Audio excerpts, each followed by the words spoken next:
கடந்த 5 ஆண்டுகளில் நம்ம திராவிட மாடல் அரசு சேலத்துக்காக செஞ்ச சிலவற்றை மட்டும் ரொம்ப சுருக்கமாக நான் சொல்கிறேன், நேரம் ஆயிடுச்சு. 129 கோடி மதிப்பீட்டில் ரயில்வே மேம்பாலம், வெள்ளி கொலுசு உற்பத்தியாளர்களுக்காக உற்பத்தி மையம், கருப்பூரில் மினி டைடல் பூங்கா, சேலம், மேட்டூர், ஆத்தூரில் அறிவுசார் மையங்கள், அம்மாப்பேட்டையில் அரசு புறநகர் மருத்துவமனை, எடப்பாடி மேட்டூரில் புதிய பேருந்து நிலையங்கள், கருப்பூர் பல்நோக்கு விளையாட்டு அரங்கம், மேட்டூர், எடப்பாடி மற்றும் சங்ககிரியில் மினி ஸ்டேடியம் அமைக்கப்பட்டு வருது. இன்னும் நிறைய இருக்கு, சொல்ல நேரம்தான் இல்லை. இங்க இத்தனை பெண்கள் வந்திருக்கீங்க. நீங்க எல்லாருமே விடியல் பேருந்தில் பயணிச்சிருப்பீங்க. எழுந்திருக்கீங்களா? ஆட்சிக்கு வந்த முதல் நாள் நான் போட்ட முதல் கையெழுத்து இந்த திட்டத்துக்கு தான். எவ்வளவோ திட்டங்கள் இருந்தாலும் முதல் திட்டமா இதை ஏன் செலக்ட் பண்ண தெரியுமா? திராவிட மாடல் ஆட்சியே மகளிருக்கான ஆட்சியா இருக்க போகுது என்கிற என்னுடைய மெசேஜ் எல்லா பெண்களுக்கும் போய் சேரணும்னு நினைச்சேன். நான் போடுற முதல் கையெழுத்திலேயே ஸ்டாலின் ஆட்சியில் விடியல் வந்துச்சு அப்படின்னு சொல்ற மெசேஜ் சென்னை சிட்டியிலிருந்து சின்ன கிராமம் வரை போய் சேரணும்னு தான் அந்த முடிவை எடுத்தேன். தமிழ்நாட்டு பெண்களுக்காக குடும்பத்தில் ஒருத்தன் இருப்பேன்னு நான் கொடுத்த பவர்ஃபுல் சிக்னல் அதான். இன்னைக்கு 900 கோடி முறை விடியல் பேருந்துகளில் பெண்கள் பயணிச்சிருக்காங்க. இந்த திட்டத்தை பற்றி சர்வே எடுக்க சொன்னேன். அதோட ரிசல்ட்டை பார்த்து நான் அடைஞ்ச மகிழ்ச்சிக்கு அளவே இல்லை. மாதம் 800 ரூபாயிலிருந்து 900 ரூபாய் வரை பெண்களுக்கு இதனால காசு மிச்சமாகுதுன்னு அந்த ரிசல்ட்டில் சொல்லியிருந்தாங்க. அது எதிர்பார்த்தது தான்.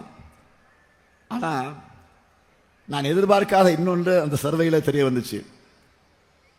இப்படி மிச்சமாகக்கூடிய அந்த பணத்தில் பெண்கள் தாங்கள் விரும்பிய உணவை வாங்கி சாப்பிட்றதா சொல்லியிருக்காங்க. அதை பார்த்து அவ்வளவு மகிழ்ச்சி. வீட்டில் இருக்கக்கூடிய நம்ம பெண்கள் எப்போவுமே தான் சாப்பிடாவிட்டாலும் மற்றவங்க சாப்பிட்டா போதுன்னு நினைப்பாங்க. அப்படிதானமா? ஞாயிற்றுக்கிழமை கூட கறி வாங்கினா கூட கணவர் பிள்ளைகள் சாப்பிடட்டும் அப்படிதான் நினைப்பீங்க. யதார்த்தத்தை சொல்றேன். ஆனா அப்படி இருக்காதீங்க. நீங்களும் நல்லா சாப்பிட்டு ஸ்ட்ராங்கா இருக்கணும்.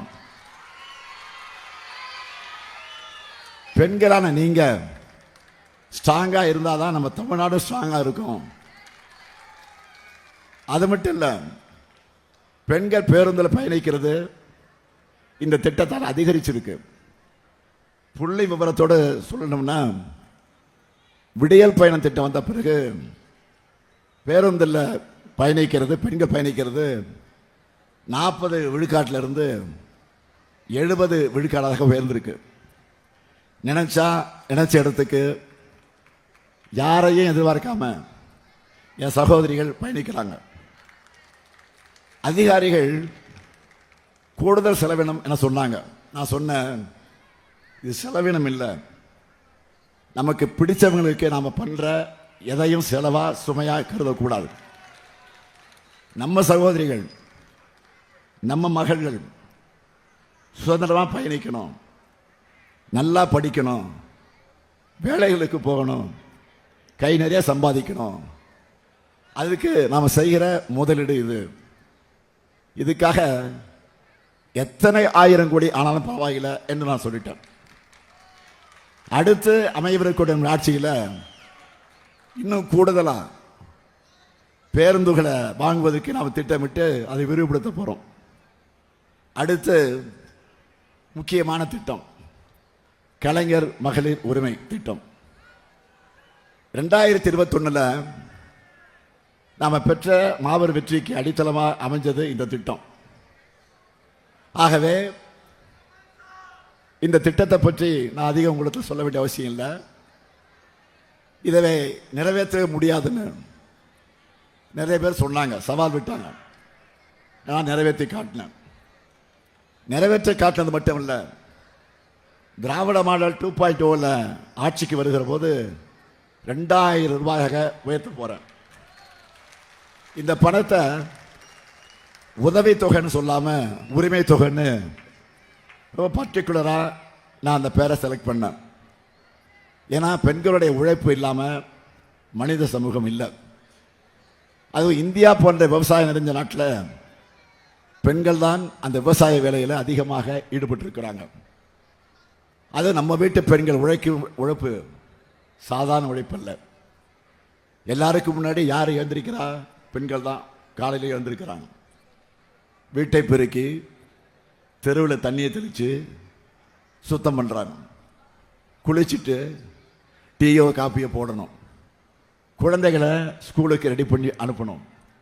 சமைக்கணும். சமைக்கிறதை விட பெரிய தொல்லை என்ன சமைக்கிறது, ஒவ்வொரு வேலையும் யோசிக்கிறது. அடுத்த தொல்லை பாத்திரம் கழுவுறது. அப்படியே பாத்திரத்தை போட்டு வைக்காம கழுவி அதை கவுத்து சாட்சி வச்சாதான் பல பெண்களுக்கு நிம்மதி. கரெக்டு தானே? இது முடிஞ்சதும் துணியை துவைச்சு காய போட்டு மடித்து வைக்கணும். மழைக்காலம்னா இன்னும் கஷ்டம். அதில் கூட வீட்டுக்கு இருக்கக்கூடிய ஆண்கள் சட்டை பேண்டெல்லாம் அப்படியே போட்டுருவாங்க. பேக்கெட்டில் ஏதாவது இருக்கான்னு பெண்கள் செக் பண்ணிவிட்டு அப்புறம் துவைக்க வேண்டியிருக்கும். வீட்டில் பெரியவங்களையும் கவனிச்சுக்கணும். வீட்டுக்கு தேவையான பொருட்களை எல்லாம் வாங்கணும். எந்த காய்கறி எவ்வளோ விலை விற்குதுன்னு பார்த்து குடும்ப பட்ஜெட்டுக்கு ஏற்ற மாதிரி எல்லாத்தையும் வாங்கணும். மாவு அரைச்சி வைக்கணும்.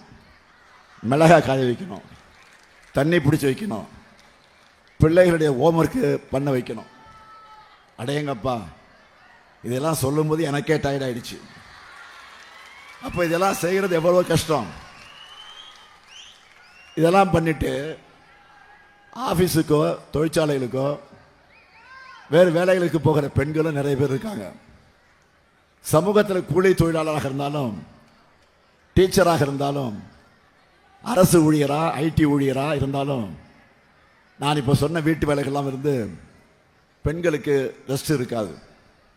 இவங்க எல்லாரும் ஒரே ஒரு நாள் ஸ்ட்ரைக் பண்ணால் கூட பல குடும்பங்கள் இயங்காது. எந்த ஆணானாலும் நிம்மதியாக தன்னுடைய வேலையை செய்ய முடியாது. ஆனால் உங்கள் ஒய்ஃப் என்ன பண்ணுறான்னு கேட்டால் பல பேர் ரொம்ப சாதாரணமாக சொல்லிடுவாங்க, வீட்டில் சும்மா தான் இருக்காங்க அப்படி சொல்லுவாங்க. இதை மாற்றணும். பெண்கள் இந்த சமூகத்துக்கும் குடும்பத்துக்கும் பண்ற பங்களிப்பை அங்கீகரிக்கணும் என்று நான் கொண்டு வரப்பட்டது தான் இந்த உரிமை தொகை என்பதை அழுத்த திருத்தமாக குறிப்பிடுகிறேன். 1000 2000 என்பதை கடந்து ரெஸ்ட் இல்லாமல் உழைக்கிற நம்ம பெண்களுக்கு இந்த அரசு தரக்கூடிய ரெஸ்பெக்ட் தான் உரிமை தொகை. முடியவே முடியாதுன்னு சொன்ன திட்டம் இந்த திட்டம். ஆனால் இன்னைக்கு 1,31,00,000 பெண்களுக்கு கிடைக்குது. அடுத்து அமைய இருக்கக்கூடிய 2.0 ஆட்சியில் 1000 ரூபாய் என்பது 2000 ரூபாயாக உயரப்போகுது. தேவைப்படக்கூடிய பயனாளர்கள் எண்ணிக்கை கண்டிப்பாக உயரும். இதே போல மற்றொரு திட்டம், புரட்சி திட்டம், புதுமை பெண் திட்டம். பெண்கள் உயர்கல்வியில் சேர்றது, அதுவும் கிராமப்புற அரசு பள்ளி மாணவிகள் கல்லூரியில் சேர்வது குறைஞ்சிக்கிட்டே வந்துடுச்சு.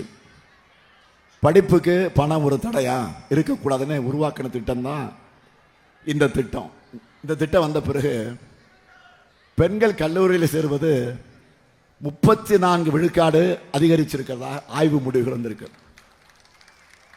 பல ஆண்டுகளுக்கு முன்னாடியே படிப்பை முடித்த பெண்கள் கூட இந்த திட்டத்தால் திரும்ப படிக்க வந்திருக்கிறாங்க.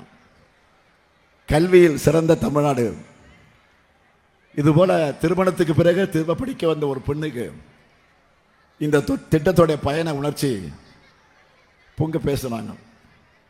மேக்ஸ் டீச்சர் ஆகணும் அப்படின்னு இதன் மூலமாக படித்து முன்னேறி இருக்க பெண் பேசுனாங்க.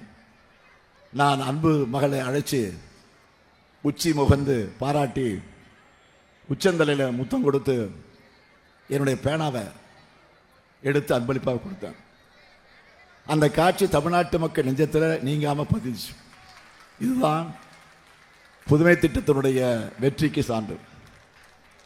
பெண்களுக்கு கணவனை விட கல்விதான் பெருந்துணையனை காட்டியிருக்கக்கூடிய திட்டம் தான் புதுமை பெண் திட்டம். அடுத்து திராவிட மாடல் 2.0 ஆட்சியில் இனிமே மாதம் 2500 ரூபாயாக உயரப்போகுது. அடுத்து என் மனசுக்கு நெருக்கமான திட்டம் முதலமைச்சரின் காலை உணவு திட்டம். 19 லட்சம் குழந்தைகள் காலையில் சுவையான சத்தான உணவை வழங்கக்கூடிய திட்டம். 19 லட்சம் தாய்மார்கள் சமையல் குறைய அந்த சுமையை குறைக்கக்கூடிய திட்டமாக இது அமைந்திருக்கிறது. இதனால் காலையில் எழுந்து அரைக்க பிறகு எழுந்து சமைக்க தேவையில்லாமல் ஒரு அரை மணி நேரம் அவங்க கூடுதலாக தூங்குவதற்கு இந்த திட்டம் பயன்படுது இல்லையா?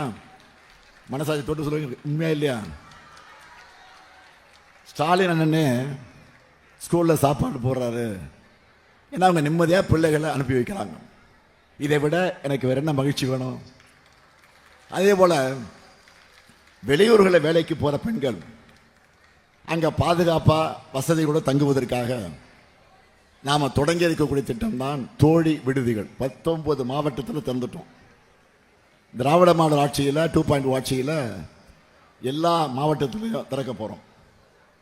ஒன்றிய அரசு இந்த திட்டத்தை பாராட்டி அவங்களும் செயல்படுத்த போகிறதா அறிவிச்சிருக்கிறாங்க என்பதுதான் இதனுடைய மிகப்பெரிய வெற்றி. இதுபோக தமிழ்நாட்டில் எந்த கம்பெனி தொடங்கினாலும் தொழிற்சாலை தொடங்கினாலும் பெண்களுக்கு இதனால் எவ்வளோ வேலைவாய்ப்பு கிடைக்கும் என்று தான் நான் முதல்ல கேட்பேன். பெண்களுக்கு அதிக வேலைகளை கொடுத்தா அந்த கம்பெனிகளுக்கு அரசு சார்பில் கூடுதல் சலுகைகளை கொடுக்குறோம்.